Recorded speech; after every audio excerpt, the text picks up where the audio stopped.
All right, we are on filmsgonewild.com. My name is John Wildman, and we're going to talk about the film A Fire Within. We have the director producer Christopher Chambers here. This film is screening at the Bentonville Film Festival. Christopher, it's nice to meet you, man. Thank you so much for having us. We're so excited to be showing this film at Bentonville this year. It makes a lot of sense for this film to be at Bentonville. Let's start off this way. Introduce our audience to the film. They haven't had a chance to see it yet. So tell us about A Fire Within. Sure. A Fire Within is a documentary about an extraordinary human rights story. It's a story about three women who are immigrants and refugees from Ethiopia. And they are survivors of torture. And it's this extraordinary story about how one of the women moved to Atlanta, Georgia in the late 80s, and she found a job as a waitress. And when she began that job in Midtown Atlanta, she met the dishwasher. And when he said hello, something triggered a memory in her head, and she realized she recognized his voice. And it was the voice of the man who was in charge of her interrogation and torture a dozen years earlier back in Ethiopia. And this is an extraordinary story about this incredible, unbelievable coincidence that happened to this woman and her quest to try to bring him to justice in Atlanta, Georgia. It is, it's funny because documentaries uh, can still be amazing documentaries and yet leave you a little cold. You can watch this thing and you can appreciate the information. You can be have a world illuminated to you, and yet there can still be an academic quality about that. And A Fire Within, we have spoken about this before, about the film and my fandom of it, but it's riveting.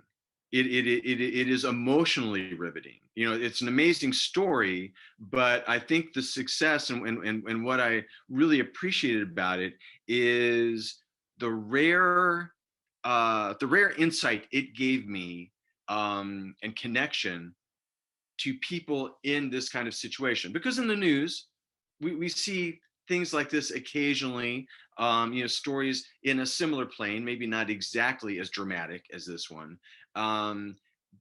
But you really, I think, deliver a moment for us to be side by side, arm in arm with these women as they fight for their self-worth and fight for their identity, and fight for their literal feeling of well-being. So now that I've just praised the hell out of your damn movie, let's start this way and start with how, as the filmmaker, you constructed that. Because listen, you could tell the story any number of ways. So talk about the thought process you went into to successfully do what I just went on and on about. Well, first of all, it's really very moving for me to hear anyone connect with this film. It's been a real struggle to make, and it's been a 4-year labor of love. And I am just so inspired by this story, and I'm so grateful to the women for entrusting me with their story. And what's I think sets this film apart is our intention was not to give a history lesson. It's not to give you your medicine, like you should know this, you need to learn about this, but rather to be excited and inspired and to create empathy whether I'm a high school student watching this in Encino, California, or if I'm a college student or a law student, or if I'm watching this at a film festival, and I'm thousands and thousands of miles away from where these women came from, as I am. I grew up in Los Angeles. I didn't grow up in Addis Ababa. But my goal was to say, how can we use the language of movies, right? Everything that we can do. How can we make this cinematic and therefore make it emotional? And if it's emotional, then we can connect and we can learn about and go on a journey with someone that we think has nothing to do with our lives, and realize, which is what's so powerful about movies and cinema, and realize that we are all similar, we're all connected. If you're a survivor of abuse of any kind, then you are a sister or a brother right along with these women, saying, I'm going to stand up and I'm going to say what happened to me. I'm going to tell my truth, and I'm going to hold those who perpetrated this injustice upon me. I'm going to hold them to justice. I'm going to take them to the courts. I'm going to find a way, no matter what, to get justice. And that to me is universal and inspiring. So my goal was just to see if I can take that feeling that I think is in this story anyway, and if I can have a complete stranger learn about these women and go on a journey with them, then we've helped people to learn and to be inspired, and hopefully to empower other survivors as well of abuse. Well, now let's get into the nuts and bolts about this a little bit, because those are all great aspirations, and and of course everybody freaking wants to do that, Christopher, but not everybody does it well. And so there are some things that again, decisions that you make as a filmmaker, specifically in the editing process, in the mapping out. I always laugh when people protest the idea that somebody is a writer on a documentary. But the truth is, you are putting a story together. And no, you may not be slaving, at an old style Selectric, and doing a 3-act structure or whatever, but you are doing that in the editing bay, or you are doing that as you are, trying to find footage to back up your contention, so to speak. So talk about technique wise, specific things that you did, because you said, I don't want this to be something that just plays on the ID channel at 3 a.m. Right. I Right. want it to be something else, right? Exactly. Talk Yeah. about that. I began this project with a good friend of mine, the editor, Jim Gilbane. He's very talented, has a lot of documentary experience. And I come from a fiction background. My first film, which is behind you here, was a Ram Ram. It's a drama, it's a movie. So for us, we were trying to figure out how are we going to tell this story that's set over 40 years. So basically what we did is we did interviews with the women, with every lawyer involved, anyone we could find who was involved. That took us to 10 cities across America and Canada.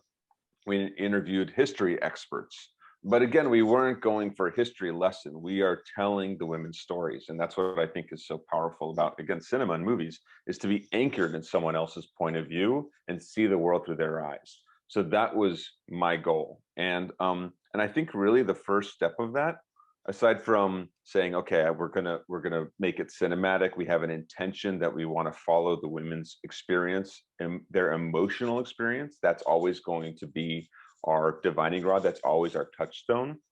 Was basically that I first spent several months building a relationship with the women, getting to know them as people, and I think even more importantly, them getting to know me. Them getting to spend 3 hours at a time talking with me, not about the film, not about the story of their past, but just talking about life, asking me questions, finding out for themselves, what kind of person am I? And that's really what they wanted. That's how they guided our relationship. And then we built a real friendship and a real trust and respect, because I respect them greatly. To me, they're nothing less than true heroes of the best American variety too. They represent the best, to me, of what American history and culture and values are about, which is people fleeing some injustice, which is complex. Every country has it. I'm not saying America is perfect at all, far from it. But this is the history of my grandparents and probably most people in America is fleeing some injustice, but coming here to try to survive, thrive, and make the world a better place. I'm so glad you said that, because I'm one of those people that constantly gets into Facebook political debates and crap like that, and I can't help myself, and it's like, no, you're wrong, and I'm not going to change your mind, but I want a third party to come in and see the rebuttal to the bullshit that you just put.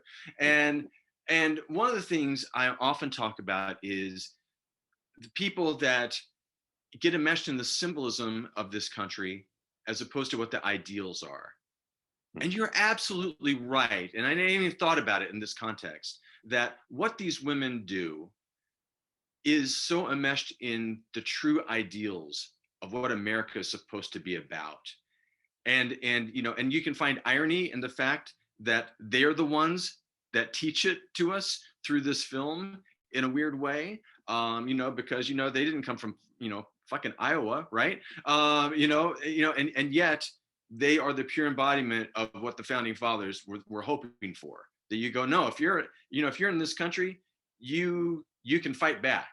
You can get your justice from this oppressive, bullying force, because we built that into this thing, both in the spirit and everything. So I'm so happy you said, because I wasn't expecting to hear that.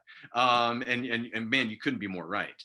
And something I don't want to give away, because if someone hasn't seen the film yet, but what's extraordinary, and you'll find out, is the lawyers that volunteered to take this case, right? They all came on pro bono because they believed in these women's cause. They went all the way back to 1789, which is America's first Judiciary Act, to find a precedent that they at least would argue and attempt to use to bring the women's torturer to justice in Atlanta, Georgia. So I'm not going to say how it played out, but I can say that to me, when I first learned that, it just sent a shockwave through me to say, oh my God, like this journey of the women goes all the way back, not just to what you said, the first people that fled oppression to come to America to begin America, but also to the very first set of laws. So basically, this is like really ties together into who we are. And to me, I realized it was a reminder to me of what this country is really all about. Well, who knew that this interview would turn into a flag waving segment? But A Fire Within, I'll tell you, it's I mean, again, I just really just think the world of this film. So again, the title of the film is A Fire Within, screening at the Bentonville Film Festival. We've been talking with the director and producer, Christopher Chambers. Christopher, it's been great talking about the movie with you. Thank you for having me.